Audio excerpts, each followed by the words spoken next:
Hello everyone, welcome और welcome back to my YouTube channel study with Radhika. I hope आप सभी बहुत अच्छे होंगे। इस वीडियो में मैं आपको एक्सप्लेन करने वाली हूँ class 12th English book Vistas का 3rd चैप्टर, जिसका नाम है journey to the end of the earth. इसे लिखा है तिशानी दोशी ने।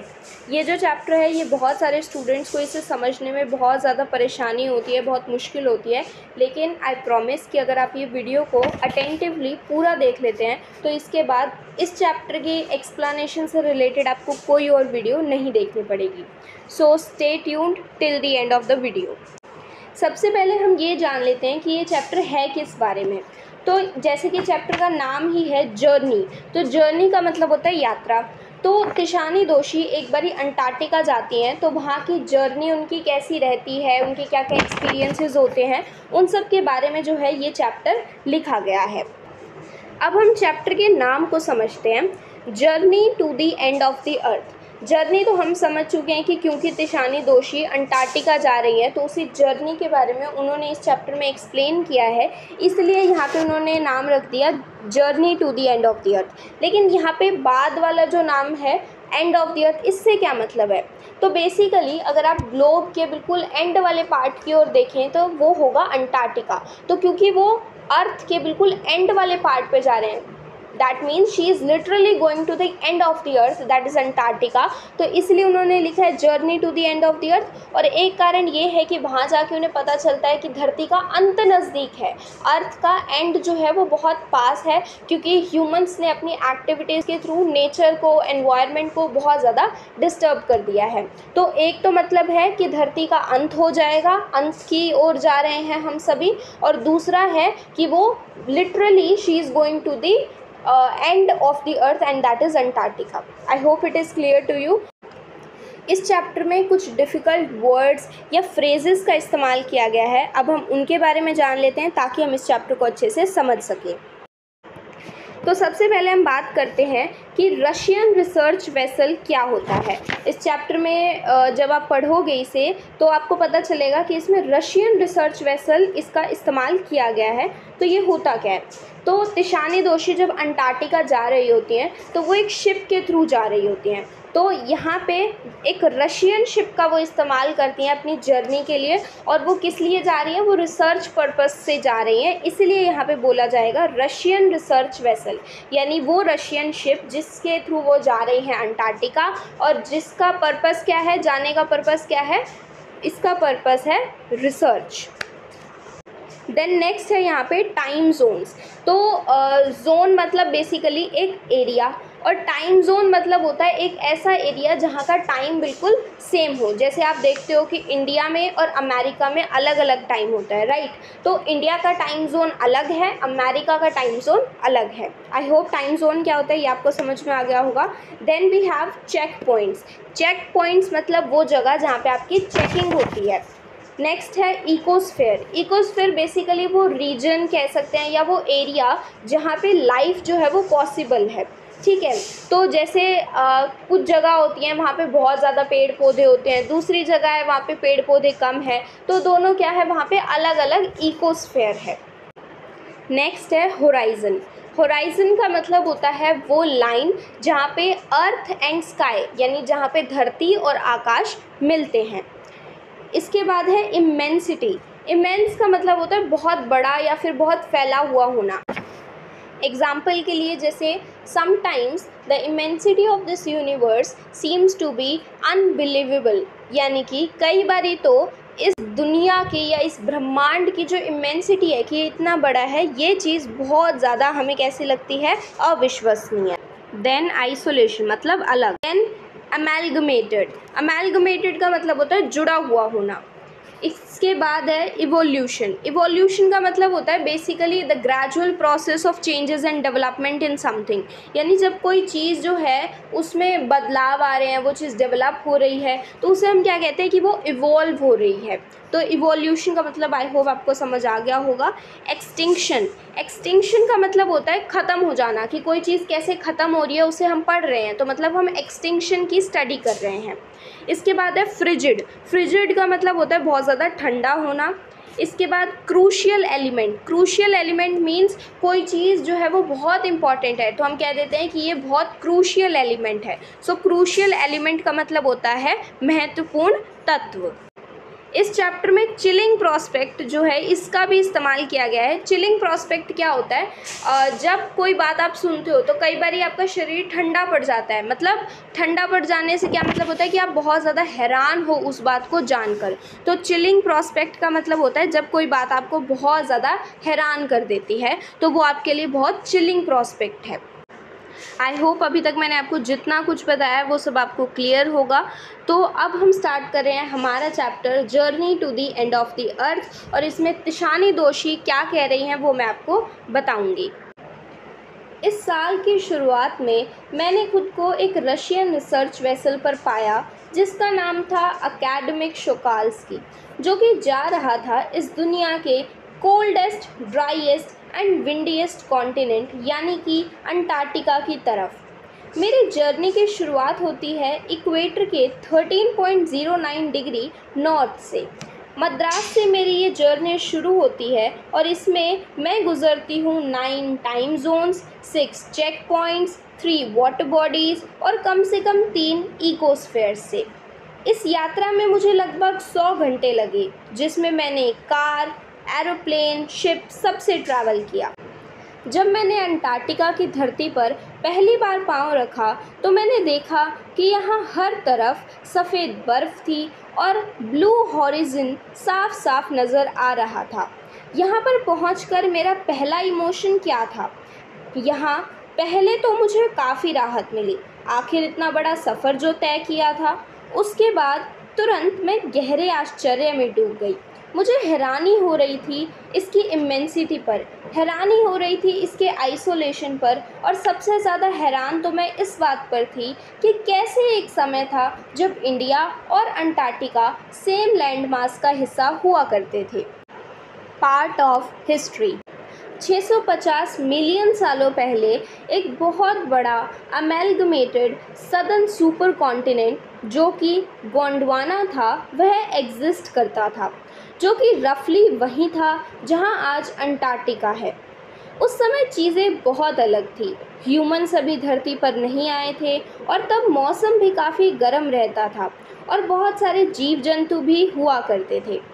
500 मिलियन सालों तक गोंडवाना इसी तरह रहा, पर जब डायनासोर्स ख़त्म होने लगे और मैमल्स आने लगे तब यह लैंड मास कंट्रीज़ में सेपरेट हो गया और आज जो हम ग्लोब को अलग अलग देशों में बटा हुआ देखते हैं वह इसी का नतीजा है। आज जब आप अंटार्कटिका जाते हैं तो ऐसा लगता है जैसे आप हिस्ट्री का पार्ट बन रहे हों। यहाँ आपको पता चलता है कि आप कहाँ से आए हैं और आप कहाँ जाएंगे। मतलब यहाँ आपको अर्थ की हिस्ट्री और फ्यूचर दोनों के बारे में पता चल जाएगा। यहाँ पर आप कॉर्डिलेरन फोल्ड्स और pre Cambrian granite shields, ozone and carbon, evolution and extinction सब जान सकते हैं। मिलियन सालों पहले क्या हुआ होगा यह सोचना ही दिमाग हिला देता है। इमेजिन, इंडिया नॉर्थ की तरफ जा रहा है और एशिया से टकराने के कारण हिमालयाज़ बन रहे हैं।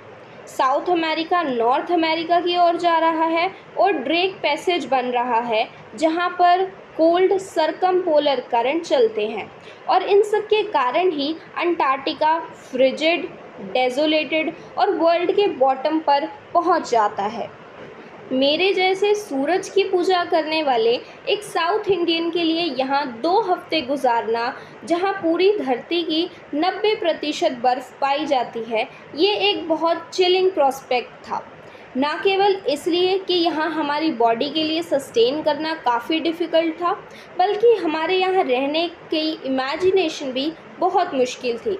तो मेरे माइंड और बॉडी दोनों के लिए यहाँ रहना बहुत मुश्किल था।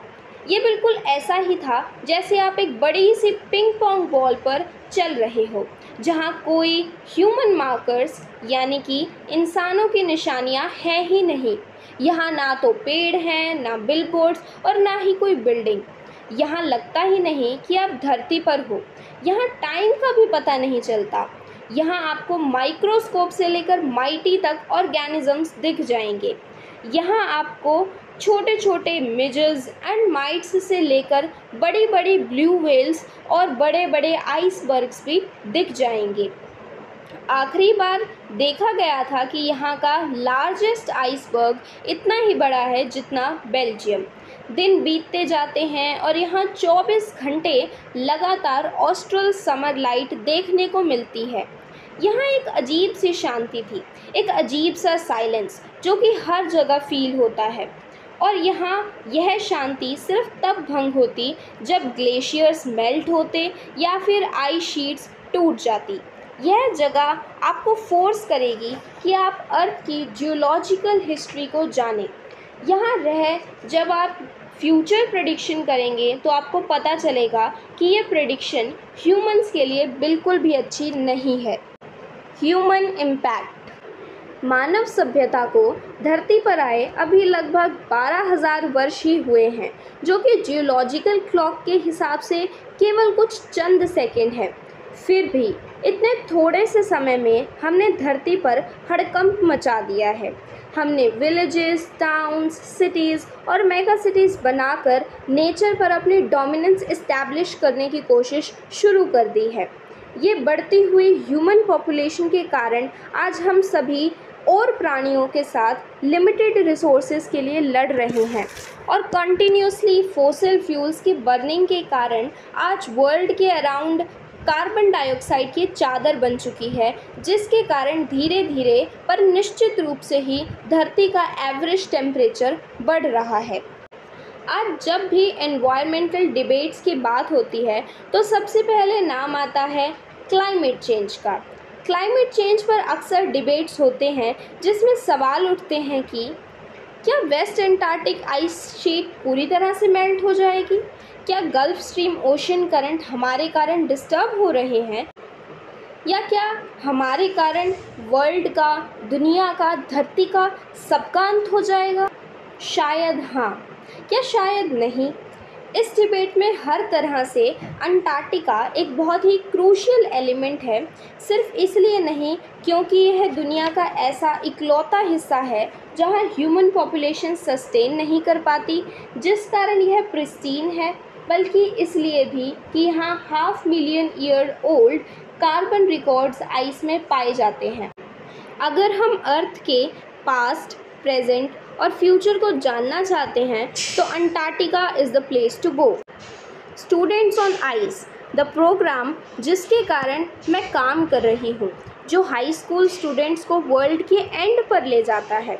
यह वही प्रोग्राम है जो स्टूडेंट्स को इंस्पायर करता है और एजुकेशनल अपॉर्चुनिटीज़ प्रोवाइड करता है, जो स्टूडेंट्स के मन में प्लैनेट के प्रति एक नई अंडरस्टैंडिंग और रिस्पेक्ट डेवलप करता है।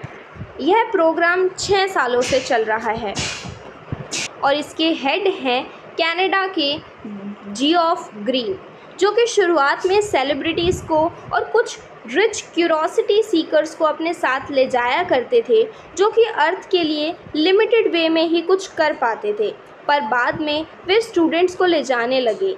ऐसा कर वे स्टूडेंट्स जो कि फ्यूचर पॉलिसी मेकर्स हैं, उन्हें एक लाइफ चेंजिंग एक्सपीरियंस प्रोवाइड हो रहा है, और वह भी इस उम्र में जब वो नई चीज़ें एब्जॉर्ब करने के लिए, उन्हें लर्न करने के लिए और मोस्ट इम्पॉर्टेंटली उन पर एक्ट करने के लिए तैयार हैं।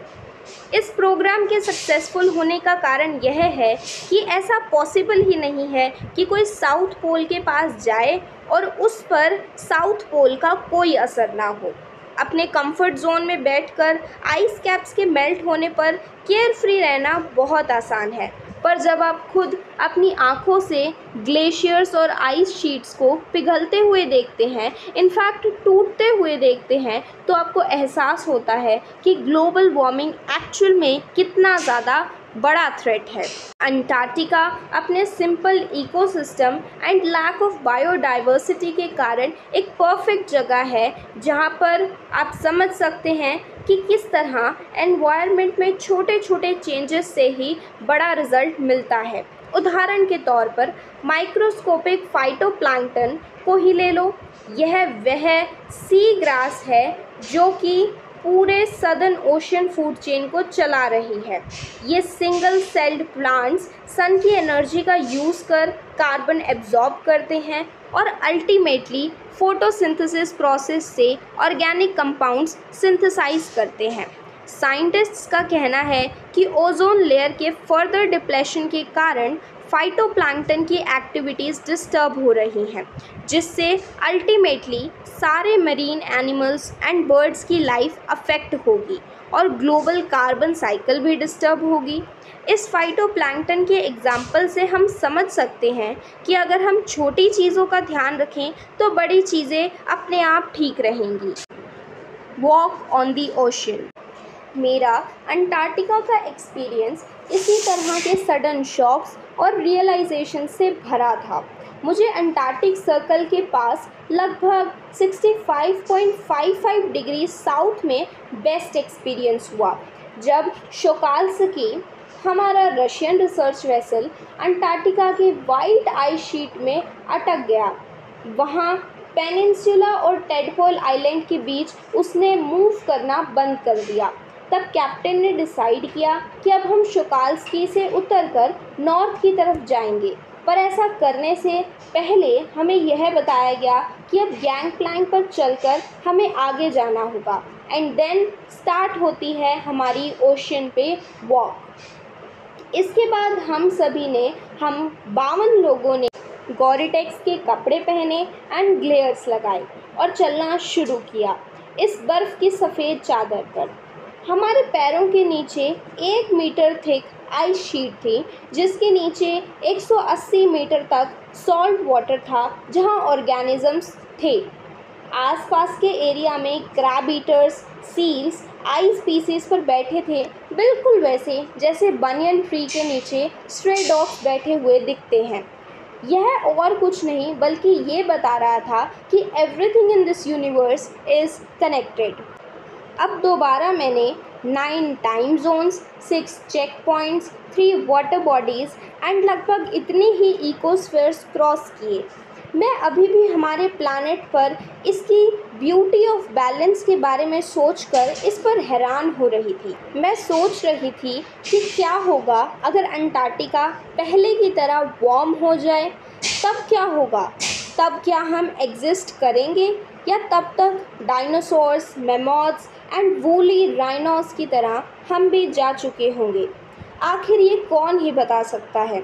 लेकिन इन टीनेजर्स के साथ जो वर्ल्ड को बेहतर बनाना चाहते हैं, इसे बचाना चाहते हैं, यहाँ 2 हफ्ते गुजारने के बाद मैं यह ज़रूर कह सकती हूँ कि मिलियन सालों में बहुत कुछ हो सकता है, परंतु एक दिन भी बहुत बड़ा डिफरेंस क्रिएट कर सकता है। With this, we have come to an end of our video. I hope the chapter is clear to you. If you find the video helpful, then please hit the like button, share it with your friends, and also don't forget to subscribe to my YouTube channel. Thank you and have a nice day.